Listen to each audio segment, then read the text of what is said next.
Hey folks, this is Matt from Pranakasha Productions. Today we have none other than J.G. Hertzler, the one-eyed Klingon, I don't know. General Martok, who I met at... What's my name? Oh, that's right. Yeah, we met at Star Trek Las Vegas, and in proper Klingon fashion, we met via fist fight. Yeah. In fact, before the security guards dragged me away, we got a few pictures here. I won that fight, by the way. It doesn't look like it. I don't think you've captured the entire brawl. See that he was like, he's not going to hit me. You know, he's just bluffing, right? Yeah. Oh, yeah. See that right there, right in the kisser. Oh man, I couldn't get out of the way of that one. Down for the punch. And we ended up drinking at Dick Fontaine's. Excellent. Yeah. So then, and after that, we were like total buddies after that. Well, that's like how you fought in a foxhole together or something. Yeah, I love it. Hello. So I was kind of hoping you would have your pirate hat on, but now we've got sort of a cowboy hat thing going here. My normal hat. I have the pirate hat. I'll put it back on. Just talk amongst yourselves. Okay, well, this is my Star Trek badge. And then if you look very closely, you will see that this is my Orville badge. And in fact, this looks like a Star Trek shirt, but it's actually the Orville Seth Trek. Yeah, cool. Okay, now I know who you are. Now I recognize you. The Seth Trek shirt, or is that made just for you? This was made by Justin Poole, a.k.a. JP. Whoops, not upside down. Very cool. Egotastic Fun Time. Now he's rebranded himself as the Orville Evangelist, talking the Orville. Well, it is wonderful. I mean, yeah. The only misgiving about Orville of late, are they shooting more episodes now? Yeah, they just wrapped. So now they're editing it all, and then season 3 comes out in early March, I believe. All right. Well, I'll be looking forward to it. But when they took the two guys that were the helmsmen, the Zulu and the Koenig, when they split them up, I said, no, don't do that. They're like a great comedy team. Yeah. And they did it, but he went down to engineering or something. Right. Now that's interesting because Lieutenant John Lamar in the Orville, he kind of plays like a goof off. Like this first question on the show is, do they have sodas? Right. Yeah. And then it turns out halfway through the show that the guy's a genius and he's just sort of play acting that he's a goofball. Yeah. But get this. Yeah. He does the same thing in real life. He's actually a kick-ass classical pianist. In fact, I went down to LA and personally attended a piano recital that he played in. And I went because, so this Orville guy plays the piano. I want to see how good he is. Well, I went down there and it was excellent. It was super good. I was totally impressed. Where was it? It was in LA, and it was like an inner city arts compound. Actually, the place was like a fortress, actually, because it wasn't that good of a neighborhood. It wasn't the LA Theater Center. No. Off the top of my head, I can't pull it out. It was in the Latino district. And, I know the not West Bank. Called the historical district. Yeah. Yeah. I know. I've been there. I had people that live in buildings there. Friends. But that's a long time ago. I left LA in 2006. Well, it was actually, the neighborhood itself was a little dicey. There was like homeless people outside and people actually taking a crap on the street right there. Yeah, right. But once it was gated, so once you got in, then you were in this. It was like a fortress, and really there were walls like 15 feet high, and then inside it was quite nice. And turned out it was like this VIP party, and there was like stars from the show there, and everybody was dressed up trying to impress each other. And I'm like, wow, what did I just get myself into? It's not a gated community; it's a walled community. Huh? Yeah, so it was really fun. I got to meet his parents. Like I talked to his dad. Get this. Okay, we're getting off the subject already, which always happens. Subject is good. So I come up to his dad, and his dad was like 82 or something, and I said, "So do you play piano? Like, how did Jay Lee get into piano playing?" And his dad goes, "Well, I wanted him to play basketball. Go talk to his mother." So I went and talked to his mom for 15 minutes. Oh, wow. It was great. It was really good. And he played super well. I mean, it was just excellent playing. Well, for one thing, there was no programs. So he just off the cuff announced each piece that he did. Oh, and it was very heavy on Debussy. So there was probably like 6 pieces by Debussy that he played. You're saying WC, and I'm thinking W.C. Fields wrote composition. No, Claude Debussy, the French composer, right?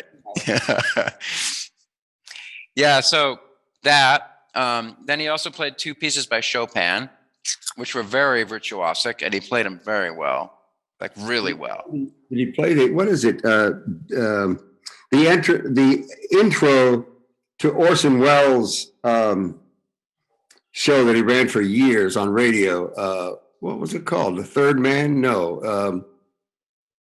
Bum, bum, bum, bum was the beginning. Bum, bum, bum, bum.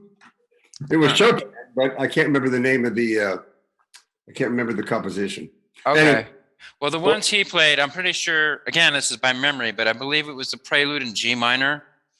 Oh, how did it go? I think that's it. How did it go? Well, how play it? You have a viola, or did you say, or a cello? Cello. I can play piano, but I'm not that good, and I've never learned the piece. But all I can tell you, I know enough piano to tell if someone's good or not, and to be a critic. You know, I know I'm good enough to criticize people. You know that one, right? Anyways, it was super good. That not only his technique, but also he was so good. See, it was a beautiful concept, the whole thing, because most of the people in the audience were basically just fans of him, like Orville fans, or just they knew him as an actor and as a movie producer. Wow. And they weren't really into classical music. But the way that he described each piece, he was able to describe the piece very correctly. Like he really described what the piece was about, but in the kind of terms that anybody could understand and relate to. Right. And then he would turn around and he'd sort of clown around a little bit, kind of how he does. I don't know if you know Jay Lee. I don't know him at all, but I love his character. His character in the show is very similar to his actual personality. So he would do that. And then he'd sit down and like in a quarter second, he'd turn into this concert pianist and just like nail it. And then he'd be done. And then he'd get up and then he'd clown around a little more type of thing. But the thing that really got me besides that was the audience, even though they really weren't into classical music that much, they were glued to him the entire time. Like, for example, he did the Gollywog Cakewalk, which is sort of a famous Debussy piece, humorous piece. Halfway through, he was playing along, and he kind of looked up like this and looked at the audience. Immediately, everybody broke up. Like they were on him the whole time. Which amazed me because most classical concerts, everybody's half asleep, 5 minutes in. Unless it was Victor Borge or what was the Marx Brothers who did it? All this. All played with his index finger. I can't remember which Marx brother was that. I wouldn't be able to tell you either. Anyway, it was totally worth it. The whole reason why I flew down to LA was to see that concert. I would love to have seen that. I think it's fabulous. I hope he does a concert tour. Well, the other thing he said was that this was the first time that he'd played a concert in 20 years. Wow. So they had a picture of him when he was 16 projected up on the wall. And he looks like he's probably about 36. So the last time he played was when he was 16, like that. But it was great. He played super well. Where did he grow up? I think he grew up in California somewhere. Also, the other thing was it was all from memory, which Well, when you're impressive. When you're 16, you can remember things. Well, but he was 36. Well, or whatever he is. Please. Yeah. What's the difference? I know. Even I think somebody who's 16 or 36 is a kid. Yeah. Okay. Now that I'm in my 50s. Yeah. So anyway, so enough about the Orville. So it's apparently, of all the Star Trek, not the anime. I mean, I do some of the things on Lower Decks, but what do you do? But the Orville is my favorite live action Star Trek now. I mean, Picard. I do rants about Picard, and I would love to. I can't switch over, I don't think, without losing you. But I'd love to play something for you. What was the other? Discovery. Oh, I have the same problem with it. I don't know what's going on, and I don't really care. I love in Picard. My favorite character, I think, is not Elrod. L something. He speaks very little. He wears black all the time. He's a great sword master. Elnor is his name. Elnor. Is that Orville? No, that's Picard. Yeah. That's the only character I really like in Picard. Isn't that the kid, the Romulan kid with the long hair? Yes. Yeah. He's one of my favorite characters too. He's a great fighter, and he when he has something to say, it's effective, as opposed to the gobbledygook that others talk. I mean, in my opinion, and I'm not endearing myself in any way, shape, or form to Picard. I love Patrick, so he can do no wrong in my book. Okay. But the writers, there's so many MacGuffins. There's so many blind canyons. There's so many things that references back to things that are obscure 40 years ago.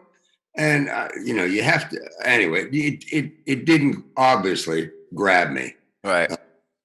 Well, I think you probably, and since you're obviously into being a Klingon, you were so inspired to be Martok that you wrote a book about it, right? So that character spoke to your soul, right? Well, yeah. I mean, I asked, who was I talking to that? I don't know if I was talking to him at a convention or something, but Leonard Nimoy said, "Oh yeah, great." Said things like, people were it was in Germany. One of the German press people said, "Well, everybody feels that Deep Space Nine is so good because it's the best written of any of the series." It is. I agree. And Leonard was sitting on the panel, and he was like 4 people down from me, and he said, "Okay, well, it's very impressive that you feel that it's the best series ever written." Well, besides TOS, the original Star Trek. There was no besides TOS. And he was just, he totally enjoyed that, like, completely being forgotten, Yeah. But yeah, and on the first show, Leonard, Spock is... He's it. He's it. There's so few characters in literature that can live across generations, live across languages and cultures, and identifiable by everyone exactly the same way. Right. Spock, and everybody wants to be Spock. Yeah. It's amazing. Anyway. Yeah. Great. Well, I was thinking about that too. So I was thinking, like, who is the Spock for Next Generation? Some people say, well, it's Data, but you know what? I think actually the character that hits home, like, who is the one that, like, is the one that really sticks in my mind, is actually Worf. Worf is he's a cipher to me.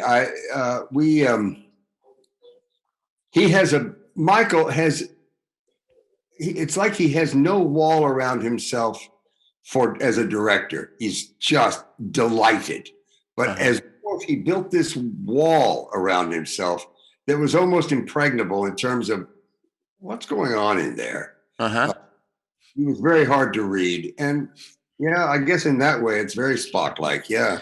Yeah. Well, he grew into that character. Like, I think Worf really blossomed when he was on Deep Space Nine, when he finally got a ponytail and not that stupid haircut that they gave him in the TNG, right?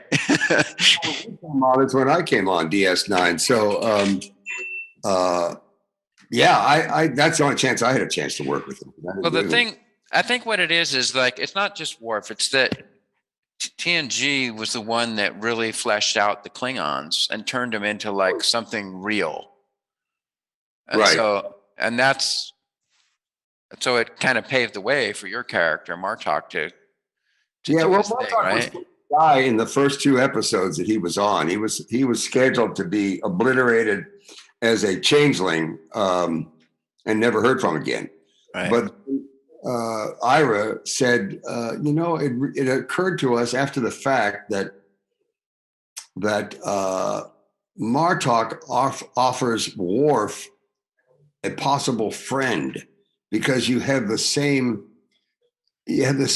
like almost not function like, but completely a function, but a different. You're 2 Klingons that can talk to each other, Klingon to Klingon, right? As opposed to one conniving against the other. To be friends, and so they brought me back, and it was a surprise to me. It was a surprise to them, and it worked out. Yeah. Well, what do you think? I mean, what is the appeal? There's some appeal about Klingons that people really dig. Like, there's something real about them. Like, I think it's like the Klingon heart,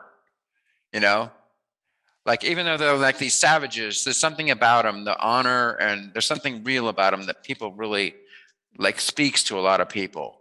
Except for the heart and the honor, I think it's the Trump-like aspect of Klingons. Trump is successful because he just says outrageous shit all the time. Okay. He just speaks clearly and often to the lowest common denominator. Okay. Yeah. And whether it's true or not has nothing to do with it. And so I've always thought that Klingons are popular, they're great for actors because you can operate almost all the time at the very edge of human behavior, and that is a very freeing thing. You don't have to ever self-censor. And, but I would reserve the heart and the sense of honor and the sense of sacrifice and this, the glory. Yeah, they share that with Trump, but those other things are unique to Klingons. And I think that, it's one of the same reasons, except that we are completely, manufactured. We fly plywood spaceships. It's a movie. It's a TV show. Right. Marines are respected for the same kind of they operate at the extent. If you want to send in somebody, let's send in the Navy. It's send in the Marines. Right. So I think it has something to do with that. They'll take no quarter, and the Klingons, if you need what's it called, an advanced force, send in the Klingons. Anyway, that's just well, like I like pop stars, and they look like motorcycle and bikers. Right, they're like bikers, and they did the new ones. No, thank you. No. Right. Right. Yeah, the Discovery really ticked off a lot of people with their version of Klingons. Oh Lord, yes. You had rock star bikers there, flying around the universe doing God knows what, but they were exciting to watch. And plus, you had Christopher Plummer. Plummer, he didn't have hair, but he still lifted it. It's Christopher freaking Plummer. Right. Thank you very much. Where did I see him? Also, Christopher Lloyd. Christopher Lloyd is he's funny. I have no idea what Christopher Lloyd's doing. No, I don't think he does either. Nobody, Christopher Lloyd is a piece of work. But Christopher Plummer, didn't he? I saw him live with James Earl Jones when James Earl Jones did Othello at the Stratford Theater in Connecticut. Oh. Stratford Shakespeare. And Christopher Plummer was Iago. Got to be the best Iago ever. Has to be. And still there is that mystery of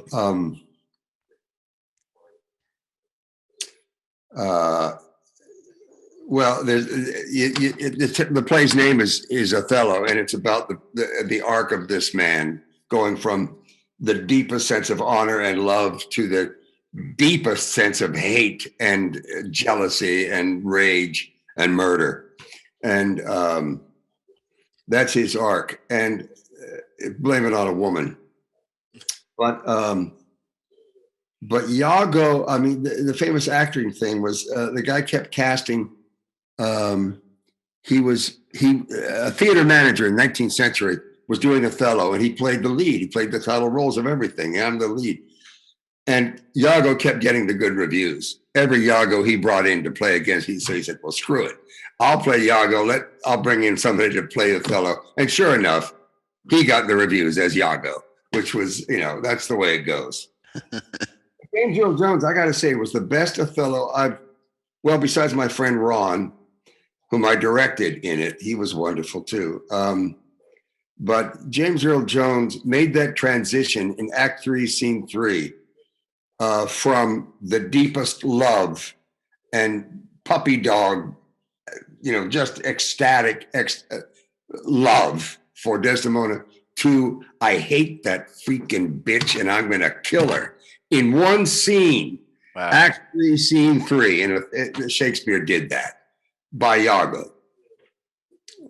Yeah. Wow. Anyway, somebody was talking about doing a hip hop. I forget where I was going with that. A hip hop version of Shakespeare. Yeah, it was something about Shakespeare, and I think it's going on now. I can't remember. I heard it on the radio, and I said, well, if we figure out what it is, we'll throw it in the comments section and send a link to it. Yeah. But yeah, so the Klingons,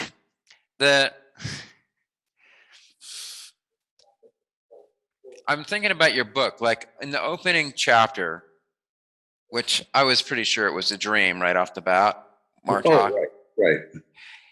It's extremely graphic. Like it's all about, him scrubbing the floor and then getting in a fight, and then you can feel his bones crushing and everything's just extremely visceral. So like you get like a real heavy dose of the lower decks of what it's like to be in a Klingon ship and everything. So I have a question. So for those type of stuff, like how closely did you guys collaborate in writing this book? Like how did that work? Well, I did the first book. Excuse me. It was about a 90-page treatment that I did. A guy named oh Lord, I can't remember names. He was in marketing, and his wife is in marketing at Paramount. And he's a friend of mine. I can't remember his name. Anyway, he's written a couple of big coffee table books. Too. He asked me near the end of the one of the seasons. He said, "Would you be interested in writing a book about Martok after the show ends, a kind of Arthurian tale?" Right. And I said, "I'd love it." Let me think. Yes. So, having never written anything before that, besides, that was in late. I'd written a few screenplays. I'd pitched several things to them. They didn't by on everything, but I guess for my pitches, they asked me here's an idea. So what Jeffrey's a brilliant writer, and I cannot see why I don't see his name more often, because he's a wonderful writer. You're talking about Jeffrey Lang, right? Jeffrey Lang, yeah. Yeah. And he came in and made every weak spot that I had in the writing better, and he fixed it, and he made strong point stronger. Right. So, well, it's actually really well written. Like, for example, here's it's chapter 2. If you speak it aloud, it sounds great. It's like, the general woke. He shook his head, rubbed his eye, and tried to tear himself loose from the veil of dreams. Like most veteran campaigners, Martok had long ago mastered the ability to fall asleep within seconds and awake clear-headed no matter how little he had rested. So to still feel the fog of his slumber was distressing. Too many soft bunks, he thought. Too much good food and rich wine, too much song. Too much victory, he muttered aloud as he forced himself to sit up. That's good. It's beautiful. I think that's all. I think that's mostly Jeffrey, if not all Jeffrey, that little sequence right there. Yeah. Because, I would tend to write it more, perhaps matter-of-factly, but he had a wonderful way of coloring it so that it evokes an emotional response. Yeah. Well, this was chapter 2. This is after a really graphic chapter 1, which basically just gets to like blood and guts and everything. It's almost too much. I put in a section that I did at home. I got so angry. In fact, I'm sitting at a table right now that has the gouges in it from the chair that I broke on this old wooden table, this old mahogany, it's not mahogany, walnut table that was from my grandmother's house. Okay, so you really are a Klingon in the same way that Leonard Nimoy really is Spock, after all. Sounds like. I think this book is called Confessions of a Klingon Linebacker, because I've said to people, Klingons are basically a race of linebackers. Their purpose is to stop you from doing something bad. And in my case, it's if you're on offense, it's bad. But I was a defensive end I played for Bucknell University, and I was a defensive end, and my job was to stop the other person from moving. And it's a clear thing. I didn't have any identifiable athletic skills. Huh. Were you heavier back then? Because you seemed kind of slim for a linebacker. I was an outside linebacker. My top weight was about 228. That's about as heavy as I ever got. Oh, that's not that heavy for someone you're as tall as you, right? Aren't you like 6 feet? 6'2" then at that point. But so that's still pretty slim. Yeah. I was never fat. I was never heavy, bulky, but I lifted a lot of weights back then, and I was in great shape. Right now, I just had MRIs on this shoulder because I totally screwed it up, and I got a cortisone shot yesterday. First one I've ever had in my shoulder, and it suddenly is okay, but everything is ripped apart inside. Right. But maybe it gives it a chance to heal. But I'm never going to be able to pump iron again. Right. Don't have my muscles are no longer attached in certain places. But I've always thought of myself as a skinny guy. I mean, I write about it in here. I do have a bad left eye, amblyopia. Just like Martok then. Well, yeah, they wanted, when they brought me back, Iris said, we want to put you, we want to scar you up a lot for spending all that time with the Jem'Hadar prison ship. Right. And she said, so we're going to cover up your right eye and put some scar. I said, no, Ira, you can't. I'll run over things like Ferengis and walk doorways because I can't see out of my left eye. So they changed it to this eye, thank goodness. But I forget why I was going there, but you asked me something very. So you've always been thin and muscular.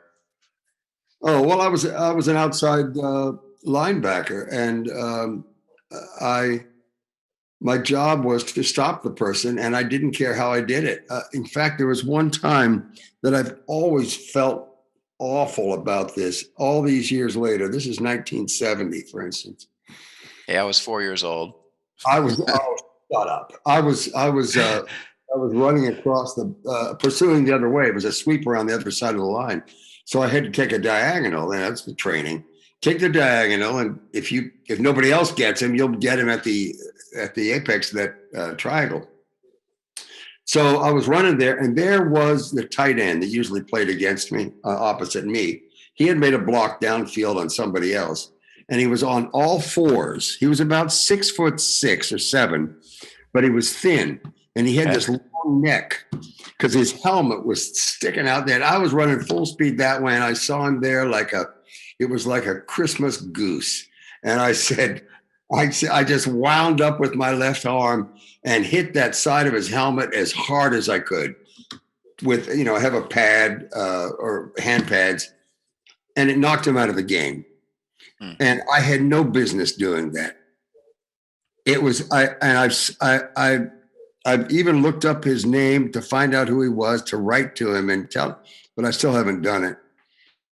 They had a famous coach named Tubby Raymond who had coached at Delaware for 32 years, I think. And they never lost. If they played in North Carolina or things like that, they would, but in our league, they never lost. And I've always felt terrible about that, but that was the mental attitude at the time, was to stop this person, the enemy. Right. But it's like he was there with his hands up, surrendering, Okay.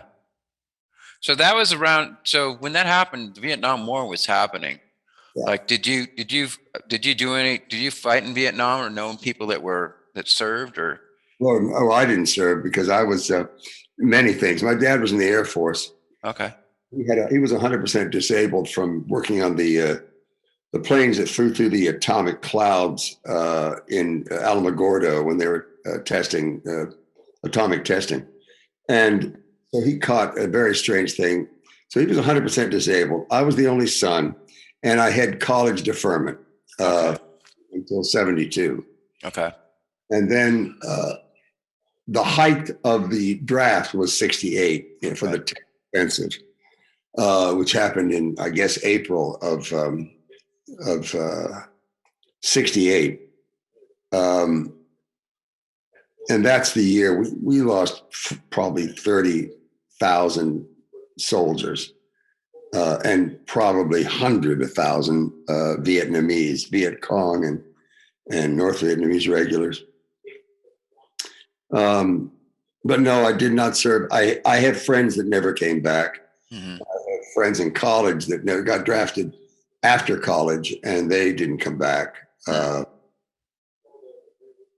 So it's very much a part of my psyche. Okay. But it's not my experience. How about, you probably have friends that did come back, but they were totally messed up, right? Yeah, there was a guy named Eddie Jones he came back, and he was 2 years older than me, but he was in the same class because he had been drafted. Oh no, he was 2 classes behind me, but the same age, because he had been drafted on his way to college. He went there and served, and in the infantry. And he had longish triangular scars on his backbone.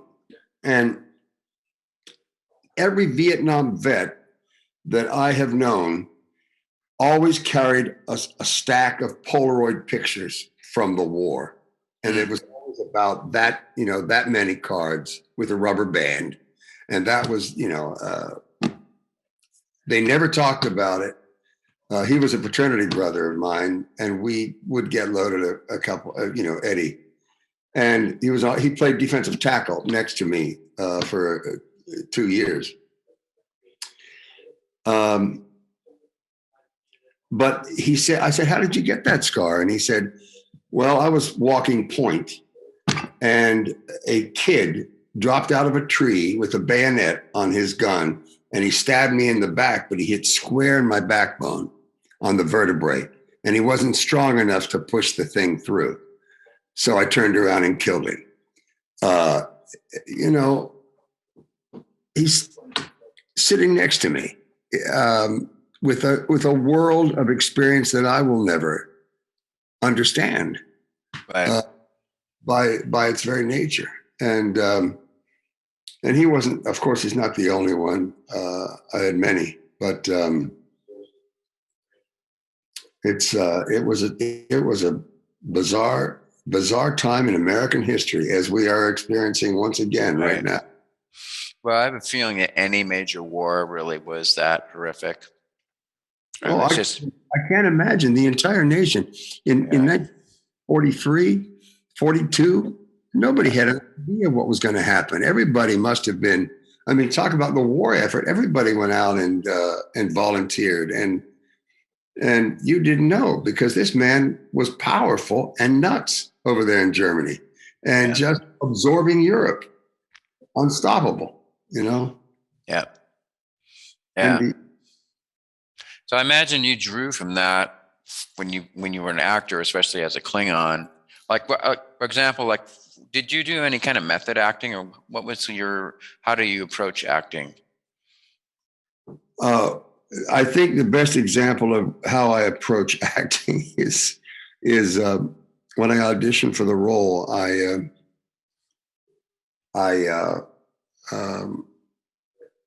I didn't want to. I said, "Oh shit, a Klingon! Like I'd have to wear thousands of pounds of makeup and grunt." I said, "What am I going to do with that?" So I said, "I know. I'll just make him the most contemplative, conspiratorial, quiet Klingon ever." So I did it. I read the part that way, and they said, back in the room, they said, "John, do you know what a Klingon is?" Because you did the Shakespeare version, right? It was Richard II. Well, nobles, well, it is politically done. No, I said, "Oh, let me guess. You want something aggressive, intolerably angry, vitriolic, aggressive, hateful, violent. Is that what you're saying?" And there was a pause, and they said, "Yes." So I picked up, there was a chair, and it was one of those old chairs in the Thalberg building. I think it was the writer's building, was the Thalberg building, I think, on Paramount. And the old folding chairs had a slanted, the foot went down, the leg went down on one side, and there was a rubber cover. But if you take the rubber cover off, there's a point. It's like a knife point. So I picked up the chair. I didn't think about that. I picked up the chair that was in front of me, and I threw it into the wall. And it stuck because that sharp point went right into the wall and went through the plaster into the lathe. You know, those old buildings. Oh, wow. Wall, it's plaster over lathing. Right. And it stood there. And I also ripped part of my thumbnail off of my right finger, right hand. So I was bleeding as well. And I would gesture madly, and the blood would go. Was it pink or was it red? It was red. Okay. Until I got the role, then it turned.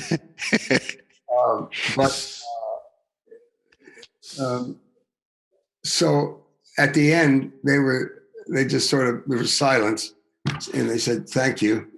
And I turned and left. But that pretty much expresses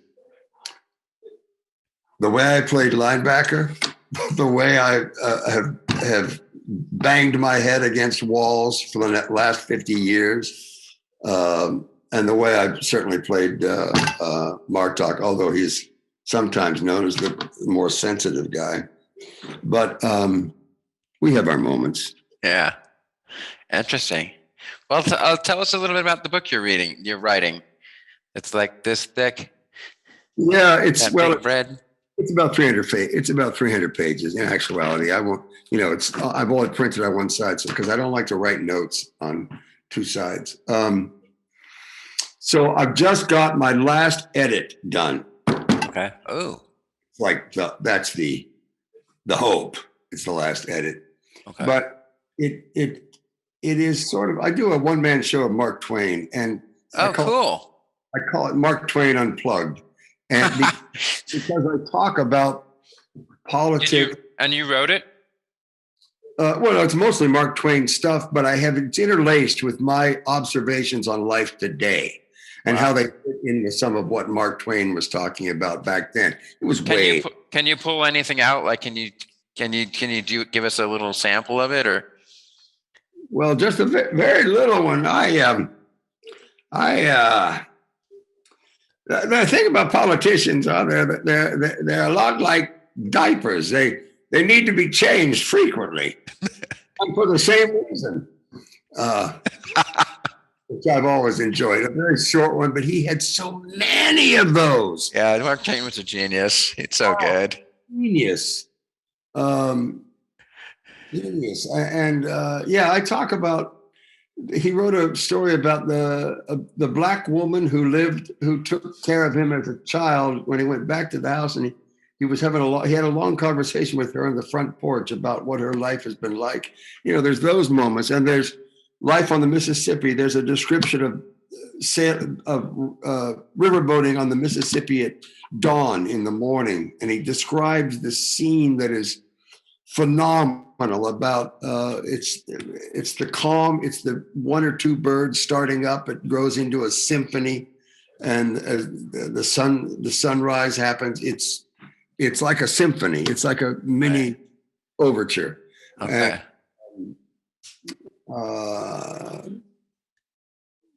But I also talk about one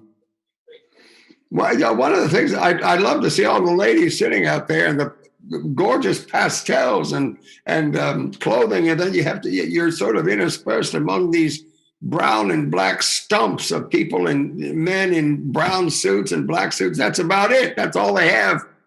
And I said that, you are just beautiful. And one of the reasons I wear white suits is it keeps me skinny. You can't eat anything if you have a white suit on. Yeah.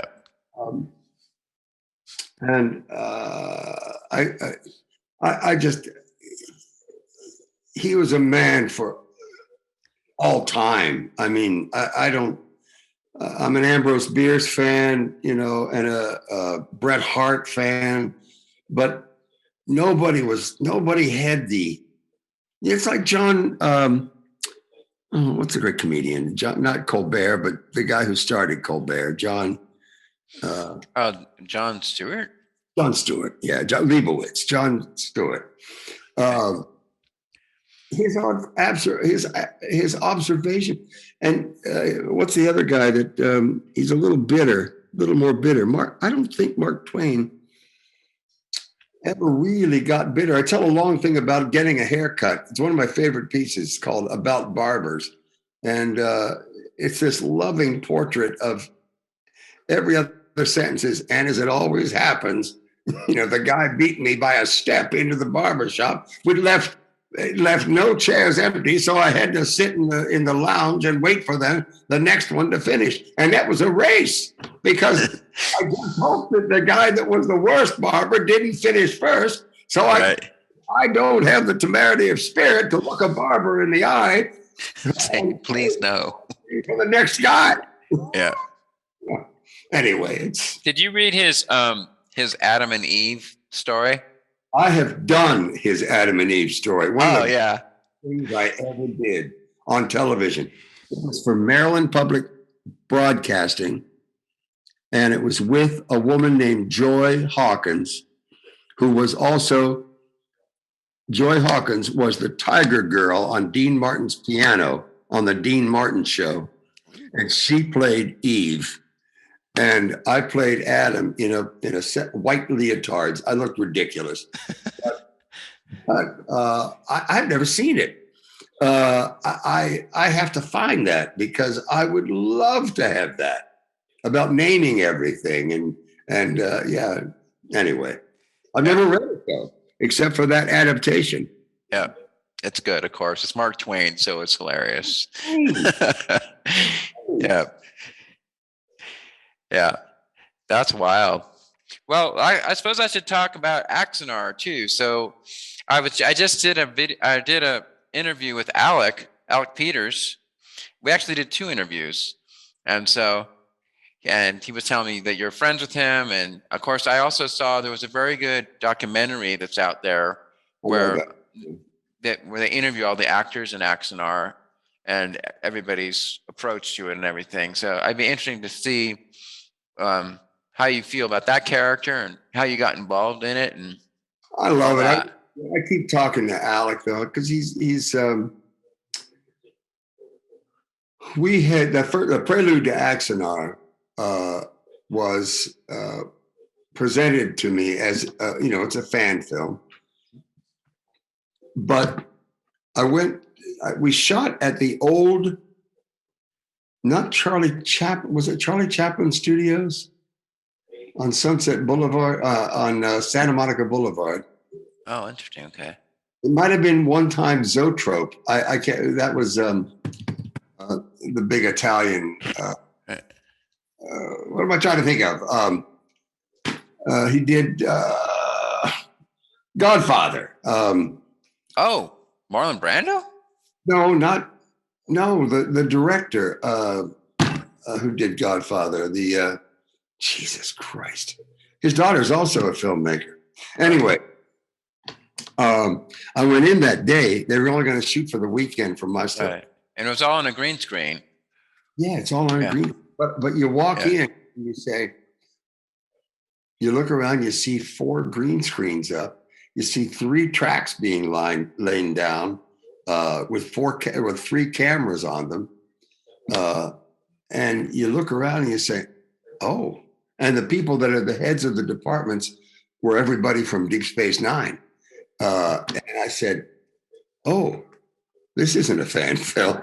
This is the real thing. Yeah. And I had read the script and I said, oh, this will never work. You got a bunch of people sitting around talking heads about something that happened before. Right. And he said, well, Alex said, well,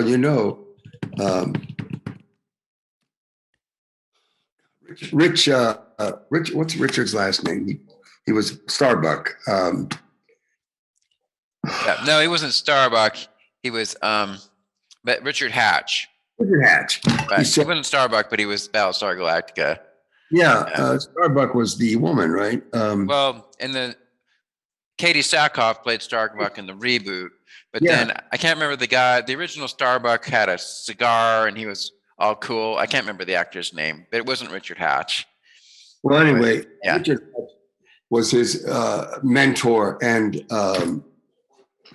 Richard Hatch always looked like he was like 32 years old, and he was already 70. Oh wow, he's that old? I didn't know that. Wow. He's passed away now. Right. But he was up there.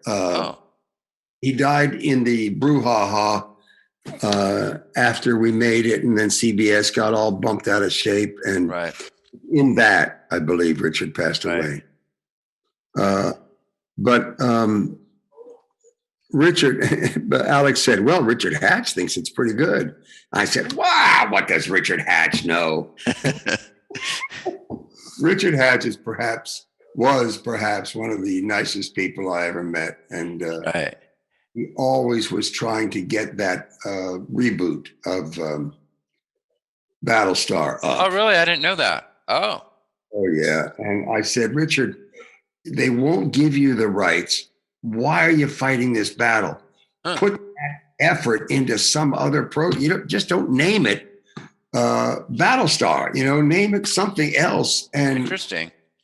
But he was so wedded to that. Really? So did he like the final reboot? Because it's of course way different than the original show.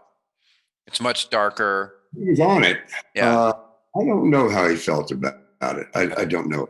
I don't think he would have any problem with it because he never attacked people or product, but certainly like I do.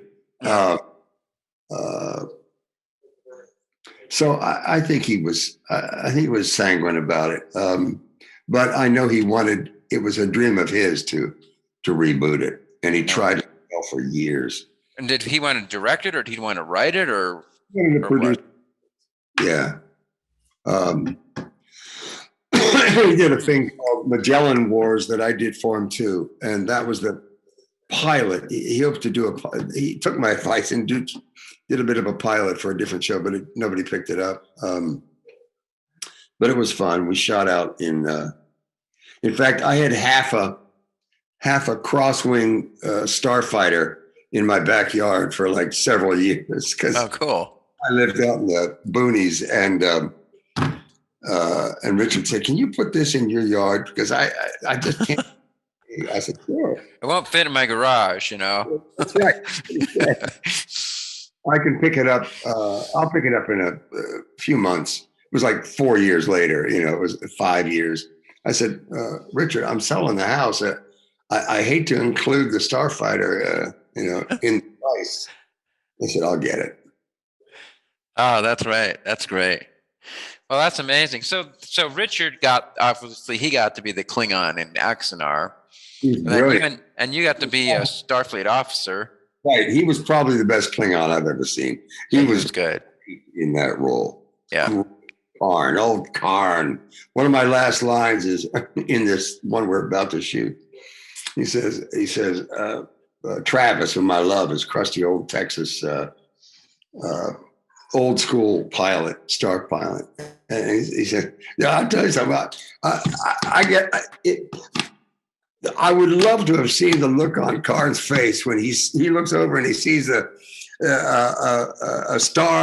Starfleet photon torpedo materializing on his own damn bridge." I paid money to see that. Yeah. Anyway, okay, that's wild.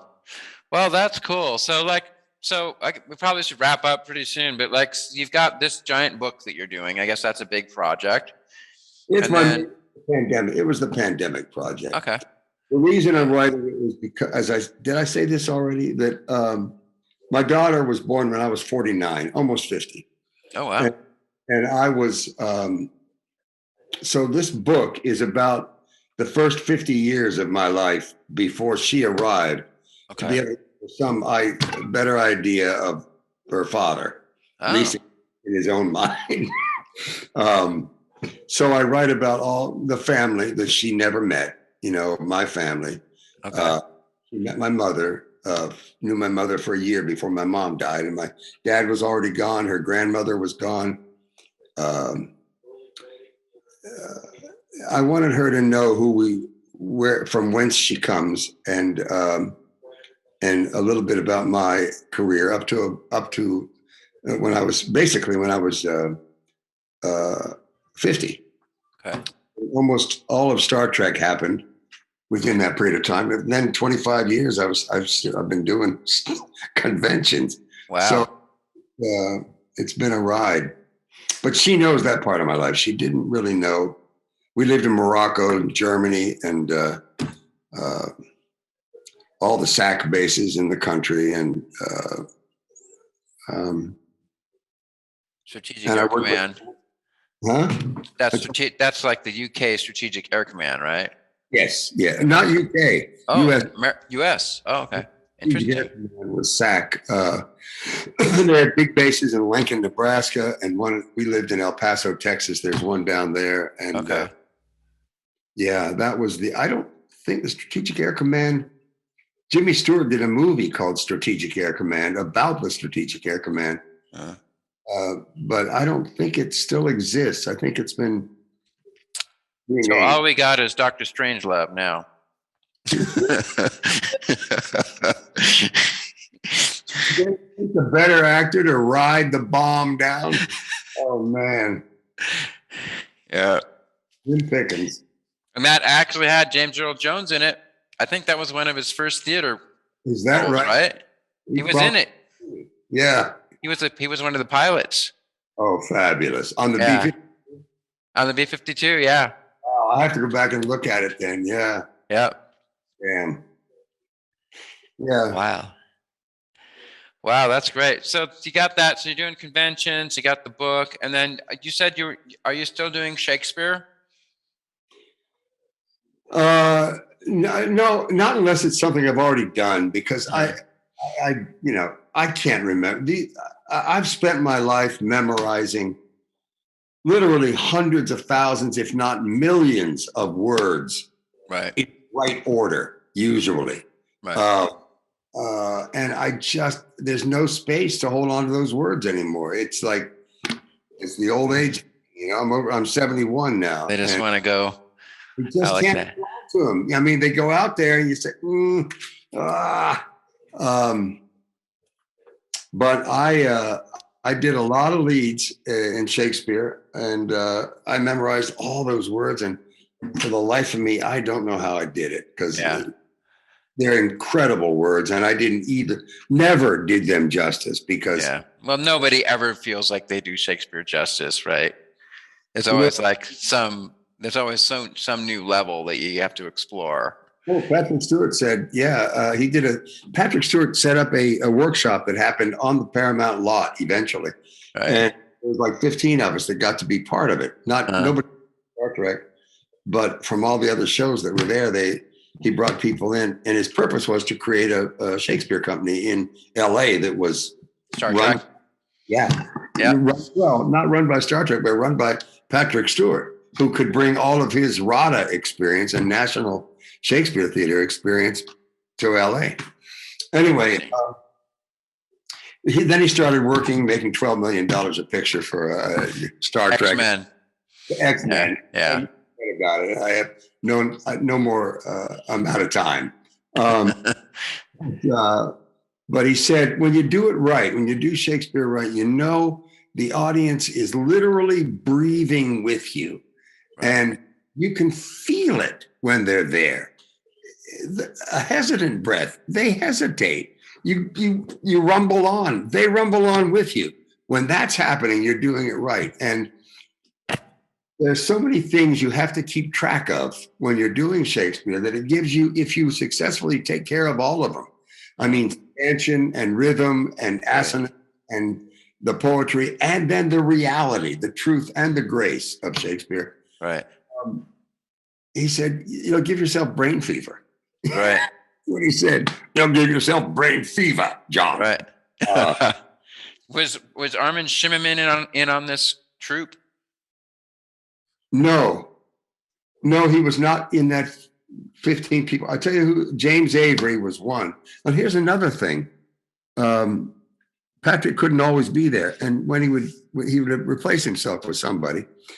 And this one day, Sir Ben Kingsley comes in and teaches. Okay. Not too shabby. Yeah. It was a great gift. What a time for me. And a kid at 50 or a kid at 40, a kid in his 30s, I guess.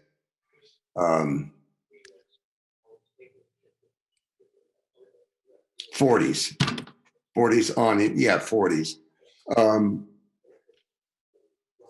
I didn't know it at the time. I didn't know how lucky I was. Yeah. I hopefully wasn't an asshole, but I really didn't. There's no way to, there's no way to balance it. Having not gone to Juilliard or ACT, although I worked there as an actor, or Juilliard or Harvard or any place such as that, I didn't have the training, so I didn't know. So how did you get in on this? How did you break in if you didn't? We haven't actually heard that. The Folger Shakespeare Theater in DC. Folger Coffee? No. It might have been the Folger Fortune. I don't know for a fact. I'd have to look that up. But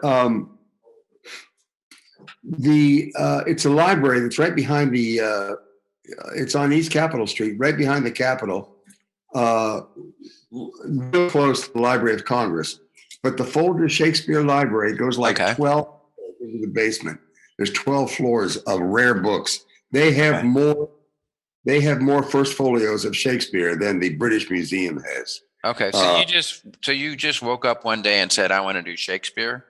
Or how did you ever get involved in it? I auditioned, and the first thing that happened, I was playing a fop in The Tempest. Not many words, and also the bosun hanging from a rope ladder, cheerily me heart. But I was a big guy for the theater. I was a big, so I got work. And then a guy left the show because he was in his 60s, and he said, I can't do this.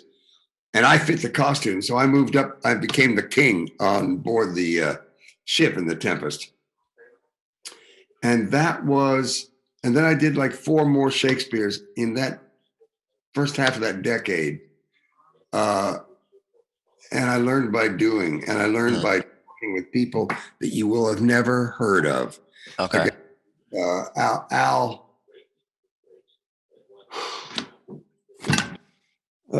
God, I can't think of his name, but actors that were amazing actors that never did maybe little tiny things on television, so nobody see them. But they all had, one guy, he had to pass me a scroll on stage in one show. It was Richard III, and he would had this speech while he was passing me the scroll of names, and he would do this flamboyant gesture of passing me the scroll, and each time he would bring it out and take it away, but I would have started reaching for it. He made a 6-course meal out of a cucumber salad. It was that kind of thing. I adored these people. And I've been, as I say, I've been very lucky, unbelievably lucky. And so. Oh, that's great. My mother was a Latin teacher. Oh, people ask me, how did you get into the first Klingon Roll? How did you break into theater and television? And I said, well, I was auditioning early for a CD-ROM that Jonathan Frakes was directing for that called Klingon. Okay. And I'd never done a Klingon before. So I was looking at the script, and in the middle of it, it had this long sequence in Klingon. And I said, oh, Christ, I have no idea how these words are pronounced. I've never seen them.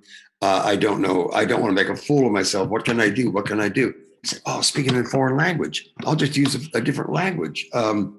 Let's see. French? No, it sounds like French. German? I don't know enough German. Latin. I know Latin. Because my mother was a Latin teacher. Wow. And so I took all this Latin where I memorized speeches from Cicero and Pliny. Interesting. All these people. And I just broke into in sonatas haec intelligit imo vero quousque tantum abutere Catalina patientia nostra crematinum nos eludet. Right. And when I was done, Frakes said, he was laughing. He said, nobody's ever auditioned. It might be hard to believe, but nobody's ever auditioned with Latin before for me. Right. Well, it's interesting. I never took Latin, but I took Sanskrit in college, which is kind of the Indian version of Latin. Yeah. And you take it for the same reason. Like you want to be able to read these ancient texts and then pick it apart and actually understand all the nuances of what's going on there. So it's so I can kind of relate to that. And it's similar, it has nominal declension and all that kind of same type of stuff. I've said for you, if anybody wants to learn English, learn Latin, how to conjugate a verb and decline a noun. Yeah. We don't do that. Nobody knows why you say the conditional plural. If he wanted me to do it, well, no. If I were in his place, instead of if I was in his place. Right.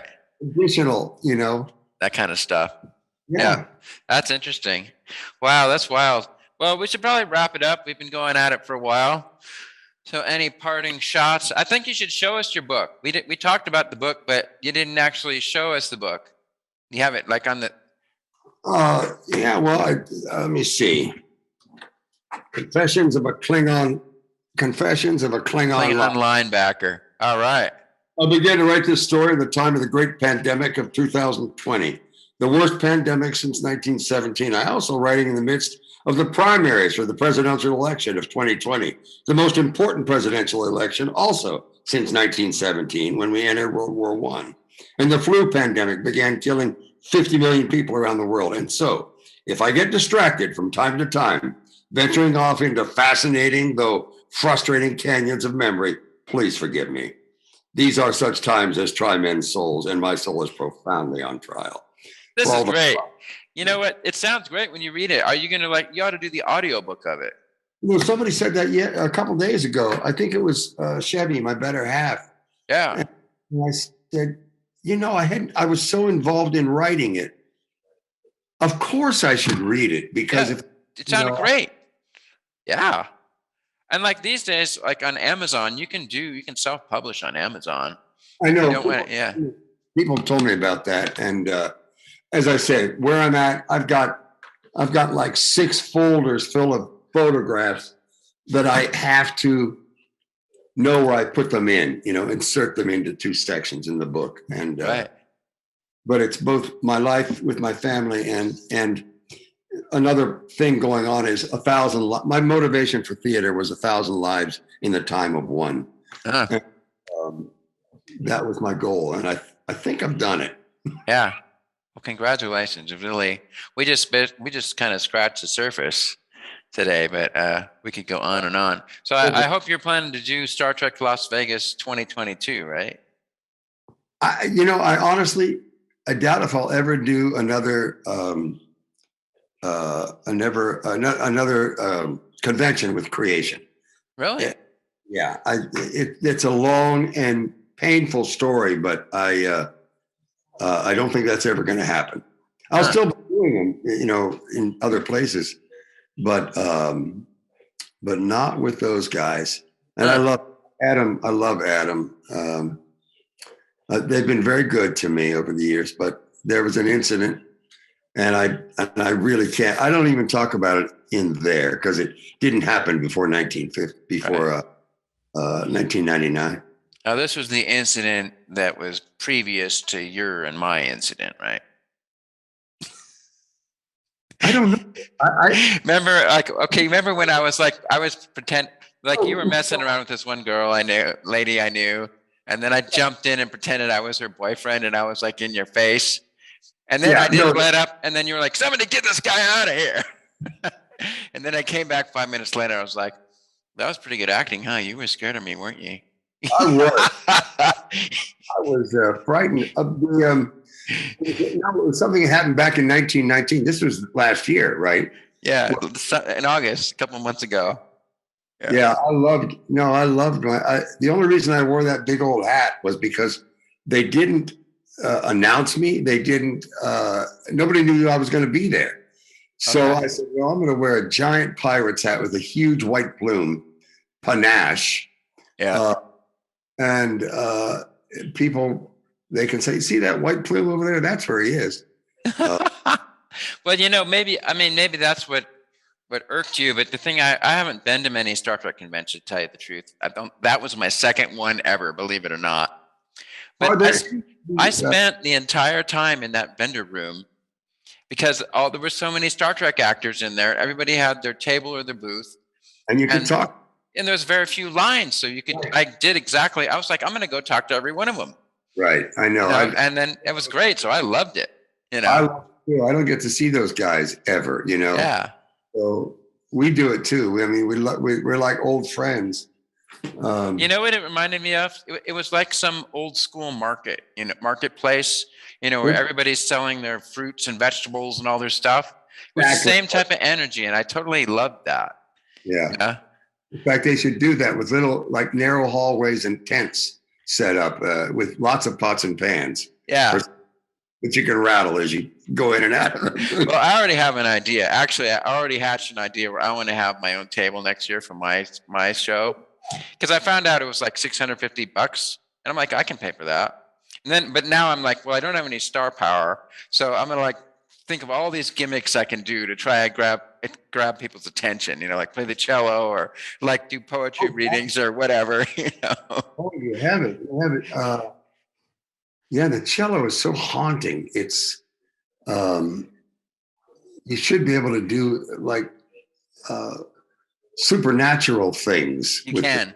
Yeah. I actually did something like that. That's like, well, my company is called Pranakasha Productions. Right. And it's actually, I made a CD a long time ago, which is basically an ohm type of sound that I made using a cello. I overdubbed like a jillion tracks of this cello. Right. And it makes this sound that's ohm kind of a sound. It sounds kind of like, it sounds a little bit like a B-17 flying over. And like, some giant turbine. But when you listen to it, you start to hear like all this other stuff in it after a while. But it all came from a cello. And it's really funny that now, so many years later, like cello is like a big part of my brand now. I wasn't planning that to be that way, but then still with Pranakasha Productions, it's all from that. It's really interesting. You really should have your offer some accompaniment to your cello. Yeah. That's great. Yeah. Well, it's great. It's been great talking to you. So, and all the best, of course. And then, so if we don't see you, I hope I see you. Maybe somehow I'll see you at Star Trek Las Vegas. But if our not, paths will cross again. There is time. And I look forward to it. I've had a wonderful time too. Of course, I don't think it gets any better than talking about oneself. That's true. We can always do another Zoom call. And then, of course, I'm looking forward to seeing you on Axanar again. So that'll be neat. You got a shoot coming up in November, right? Yeah, it's in November. And although I can't tell you what I did, but I might make another appearance on Lower Decks, which great. You know about Gorky's Lower Depths? The depths. Yeah, it is a famous play by Gorky about the lower depths, the low lives along the streets in Moscow. Oh, interesting. Anyway, and when I first heard Lower Decks, I said, oh, I wonder if it's a takeoff on Lower Depths. Anyway, I think it is actually. Do you get to interact with Mike McMahon very much? No, Brad Winter. Is it Brad? I can't think of his name. Brad. Anyway, Brad and Benjamin. I can't think of the other names. And I can't talk too much about it because NDAs. Yeah. Yeah. So that means they're already shooting the third season? They're already working on it? I think so. Interesting. Wow. The only reason I say that is because there's a 3 in front of the episode. Yeah, when I first heard about Lower Decks, I was like, you know what? I'm not even interested in this at all. But then I saw like the preview to it and the interviews with the cast, and I was like, that looks pretty good. And then I saw it and I'm like, well, this is great. And I'm like, I love this show. I know. It's got tons of great stuff in it. So it's like my favorite Star Trek show right now.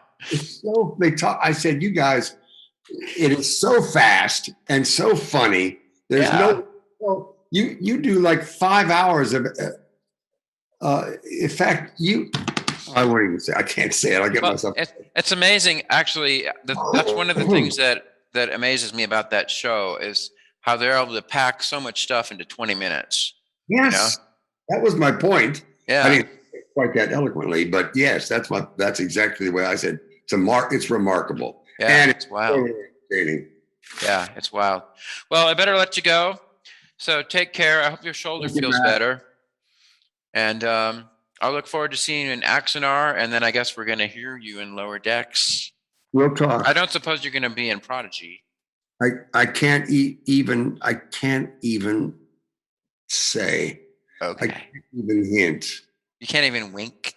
I can't. Like because if you turn your head a little bit that way, it might mean something. You don't even have to say what it means. Okay. All right. Take care. So, how do we say this in Klingon? Goodbye. Goodbye. Long and yes.